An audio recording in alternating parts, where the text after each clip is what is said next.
विद्यार्थियों को शिक्षा के साथ ही व्यवसाय से जोड़ने के लिए कुमाऊं विश्वविद्यालय खुद के स्टार्टअप को आगे बढ़ाने का मौका दे रहा है।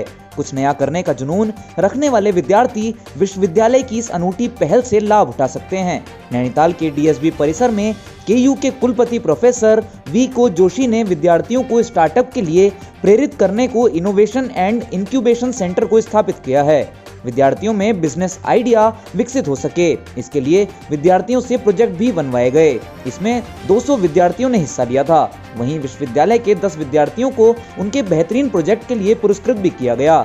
इसी जुनून को देखते हुए विश्वविद्यालय ने कंपनी खोलने वाले विद्यार्थियों को आर्थिक मदद देने की पहल कर दी है। इस निर्णय को विश्वविद्यालय की कार्य परिषद से भी स्वीकृति मिल चुकी है। विश्वविद्यालय ऐसे सफल उद्यमियों को आमंत्रित करेगा जिन्होंने मुकाम हासिल किया है। ये उद्यमी विद्यार्थियों को उद्यमिता के गुण सिखाएंगे। विद्यार्थियों को स्वरोजगार के क्षेत्र में आगे बढ़ने में मदद मिलेगी।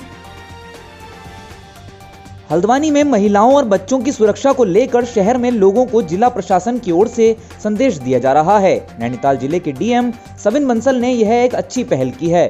प्रशासन द्वारा पब्लिक ट्रांसपोर्ट पर बच्चों व महिलाओं की सुरक्षा के लिए बसों व टैक्सी की child helpline number 1098, Beti Bachao Beti Padhao, महिला हेल्पलाइन नंबर 181 और वन स्टॉप सेंटर जैसी योजनाओं के स्टिकर्स चस्पा किए जा रहे हैं। प्रथम चरण में हल्द्वानी डिपो, काठगोदाम डिपो और रामनगर क्षेत्र की बस और टैक्सी को इसके लिए चुना गया है। महिला सशक्तिकरण एवं बाल विकास और महिला कल्याण के अधिकारी एवं कर्मचारी स्टिकर्स चस्पा करने में जुटे हैं। नैनीताल जिले में 400 बस में स्टिकर लगाने का लक्ष्य रखा गया है। वहीं 181 हेल्पलाइन नंबर संकटग्रस्त महिलाओं की मदद के लिए 24 घंटे चालू किया गया है। आपात स्थिति में किसी भी समय कॉल की जा सकती है। यह सुविधा पूरी तरह निःशुल्क रहती है।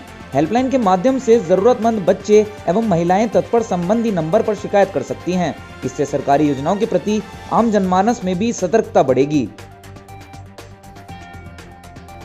टनकपुर से जल्द ही रेलवे सेवाएं शुरू होने वाली हैं। रेलवे के संचालन के लिए जल्द ही रेलवे स्टेशनों में ट्रेनों की समयावली लिस्ट तैयार की जाएगी। रेलवे कर्मचारियों को रहने के लिए विभाग आवास निर्माण करने की तैयारी कर रहा है, जिसके लिए रेलवे ने 1.32 करोड़ का बजट रखा है। वहीं आरपीएफ के लिए नए बैरक का निर्माण किया जाना है। मुख्य गेट को और आकर्षक बनाने के लिए स्टेशन के सामने बनी झुग्गी झोपड़ियों को हटाना है। इसको लेकर रेलवे प्रबंधन ने जिला प्रशासन से बात की है। उत्तर भारत के सुप्रसिद्ध मां पूर्णागिरि मेले को बेहतर बनाने व अधिक से अधिक श्रद्धालुओं को मां के धाम तक पहुंचाने के लिए रेलवे ने अपनी तैयारियों को बढ़ा दिया है। इसके लिए रेलवे ने यात्रियों व कर्मचारियों के रहने की सुविधाओं को सुधारने की कोशिश की है। यात्रियों के लिए सुंदर स्टेशन व गेट का निर्माण किया तो ट्रेन की सफाई के लिए वॉशिंग लाइन बनाई गई। अब अन्य लंबी दूरी की ट्रेनें चलाई जानी हैं। इसी क्रम में 2 फरवरी से त्रिवेणी और उसके बाद जल्द जनशताब्दी एक्सप्रेस पटरी पर दौड़ने लगेंगी। इलेक्ट्रिक लाइन का कार्य भी लगभग पूरा हो गया है। पूर्णागिरि मेले से पूर्व अन्य नई ट्रेनें चलाने की तैयारी है। मुख्यमंत्री त्रिवेंद्र सिंह रावत लगातार इस सप्ताह प्रदेश के दौरे पर हैं। अल्मोड़ा जिले के निर्माण कार्यों को देखने के साथ ही लोगों को स्वास्थ्य, शिक्षा जैसी अन्य सुविधाओं से जोड़ने के लिए अधिकारियों के साथ बैठक में शामिल हो रहे हैं। गुरुवार को 2 दिनी दौरे पर अल्मोड़ा पहुंचकर चितई स्थित न्याय देवता गोलू महाराज के प्राचीन मंदिर में शीश नवाया, विशेष पूजा अर्चना की। करीब 10 मिनट तक चली पूजा अर्चना के बाद मुख्यमंत्री के हाव भाव एकदम बदले से नजर आए। वह सुबह वाहनों के काफिले के साथ चितई स्थित न्याय देवता गोलू दरबार पहुंचे। उन्होंने पूरी तल्लीनता के साथ गोलू देवता की पूजा की। पंडित हरि विनोद पंत ने उनकी पूजा करवाई। इस दौरान उन्होंने चितई में पर्यटकों की आवाजाही के लिए जरूरी संसाधन बढ़ाए जाने का आश्वासन दिया। मार्ग में वह पहाड़ की वनस्पतियों से भी रूबरू हुए। उन्होंने मंदिर में पूजा कर प्रदेश वासियों के सुख समृद्धि एवं निरोगी काया की कामना की। नगर पालिका प्रशासन भवाली बच्चों को खूबसूरत तोहफा देने की तैयारी कर रहा है। नगर में जहां पालिका पहले से ही एक वाटर पार्क तो बना रही है, वहीं भीमताल रोड पर स्थित चिल्ड्रन पार्क को भव्य रूप देने की तैयारी भी कर रही है, जिसके लिए टेंडर प्रक्रिया पूरी हो चुकी है। प्रथम किस्त के रूप में 9,80,000 रुपये भी जारी हो चुके हैं। पार्क के निर्माण में 20 से 30 लाख जितना भी खर्चा आएगा पालिका द्वारा निर्वहन किया जाएगा। 2 हफ्ते के भीतर ठेकेदार द्वारा कार्य शुरू करा दिया जाएगा। लोगों की जरूरतों को ध्यान में रखते हुए पालिका प्रशासन नगर के मध्य एक भव्य और सुंदर चिल्ड्रन पार्क का निर्माण कराने जा रहा है। यह पार्क अपनी खूबसूरती से नगर को नई पहचान दिलाएगा, जिसमें बच्चों के खेलने व मनोरंजन के लिए झूले, स्लाइडिंग आदि व बुजुर्गों के बैठने के लिए बेंच, व्यायाम के लिए हरी घास और रात के लिए रंग बिरंगी लाइटों का प्रबंध किया जाएगा। पार्क के चारों तरफ रेलिंग लगाकर कवर किया जाएगा। पहाड़ में खराब स्वास्थ्य सेवाओं की वजह से लोगों को बड़ी मुश्किलों का सामना करना पड़ता है। गुरुवार को अल्मोड़ा में बदहाल स्वास्थ्य सेवा व बेहतर सुविधा न होने से गर्भवती महिलाओं की मौत के मुद्दे पर कांग्रेसी मुख्यमंत्री के विरोध में सड़क पर उतर आए। सोबन सिंह जीना विश्वविद्यालय में नागरिक अभिनंदन समारोह में हिस्सा लेने जा रहे मुख्यमंत्री का विरोध करने के लिए युवा कांग्रेस कार्यकर्ता सर्किट हाउस को जाने वाले मॉल रोड तिराहा पर जुट गए।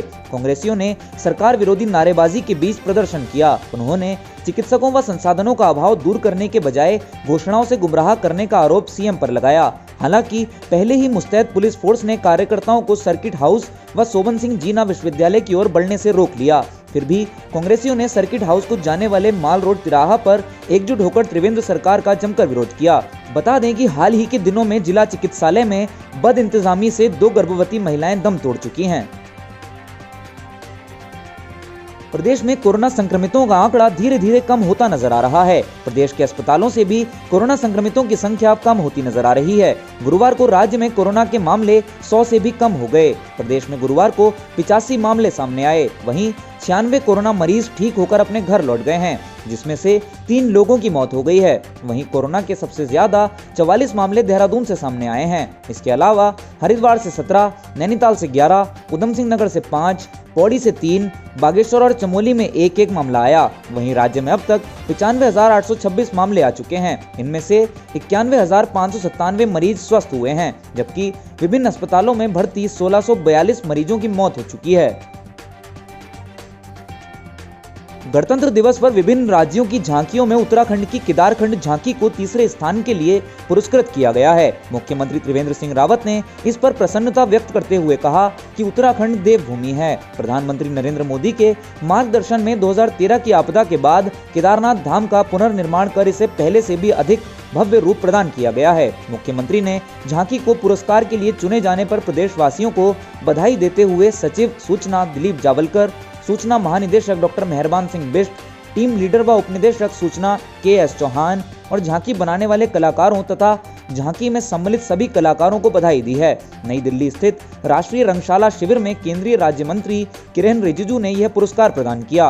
उत्तराखंड के प्रतिनिधि और टीम लीडर KS चौहान ने राज्य की ओर से पुरस्कार प्राप्त किया। राज्य गठन के बाद उत्तराखंड द्वारा अनेक बार प्रतिभाग किया गया है, परंतु यह पहला अवसर है जब उत्तराखंड की झांकी को पुरस्कार के लिए चुना गया है। पर्यावरण और पक्षी प्रेमियों के लिए अच्छी खबर है। पिछले वर्ष कम संख्या में भारत पहुंचे साइबेरिया के पक्षी इस वर्ष बड़ी तादाद में प्रवास पर आए हैं। उत्तराखंड की सरयू नदी घाटी क्षेत्र इन दिनों साइबेरियन पक्षियों से गुलजार है। मध्य दिसंबर से ठंड बढ़ने के बाद साइबेरियन पक्षी भारत सहित एशिया के तमाम गर्म देशों का रुख करते हैं। उत्तराखंड के नदी तट भी इन पक्षियों को खूब भाते हैं। सीमांत जिले पिथौरागढ़ में सरयू घाटी क्षेत्र इन पक्षियों का पसंदीदा स्थल है। दिसंबर मध्य से फरवरी मध्य तक ये पक्षी यहाँ नदियों में खूब अटखेलियां करते हैं। नदी तट से लगे खेतों में इनके झुंड दिखते हैं। बीते वर्ष रामेश्वर से पंचेश्वर तक साइबेरियन पक्षी कम दिखाई दिए। विशेषज्ञ इसका कारण पर्यावरण प्रदूषण को मान रहे थे। इस वर्ष साइबेरियन पक्षियों की जबरदस्त आमद सरयू घाटी में दिखाई दे रही है। इसका कारण इस वर्ष लॉकडाउन के चलते पर्यावरण प्रदूषण में आई गिरावट को माना जा रहा है। रामेश्वर की तुलना में पंचेश्वर क्षेत्र में साइबेरियन पक्षी ज्यादा दिखाई दे रहे हैं। इन पक्षियों की तादाद में बढ़ोतरी से स्थानीय लोग भी खासे खुश हैं। राष्ट्रीय पल्स पोलियो प्रतिरक्षण अभियान को 31 जनवरी से प्रारंभ किया जाएगा। प्रदेश के चमोली जिले के 606 बूथों पर 5 साल तक के 39,770 बच्चों को पोलियो प्रतिरक्षण खुराक दी जाएगी। मुख्य चिकित्सा अधिकारी डॉक्टर GS राणा ने बताया कि पोलियो खुराक पिलाने के लिए 5 ट्रांजिट बूथों सहित कुल 606 पोलियो प्रतिरक्षण बूथ बनाए गए हैं। जिले में 12 वैक्सीन वितरण केंद्र हैं। इस अभियान के सफल संचालन के लिए 238 पर्यवेक्षकों की तैनाती की गई है, जिसमें 22 महिला स्वास्थ्य पर्यवेक्षक, 2 पुरुष स्वास्थ्य पर्यवेक्षक, 194 चिकित्सा अधिकारी, फार्मासिस्ट, 20 मुख्य सेविका शामिल हैं। वहीं बूथों पर 2424 स्वास्थ्य कर्मचारियों की नियुक्ति की गई है। 31 जनवरी तक छूटे हुए कार्मिकों का डेटा पोर्टल पर अपलोड कर दिया जाएगा। दूसरे चरण के वैक्सीनेशन के लिए 22 केंद्र बनाए गए हैं। 1 और 2 फरवरी को छूटे हुए बच्चों को घर घर जाकर पोलियो की खुराक दी जाएगी।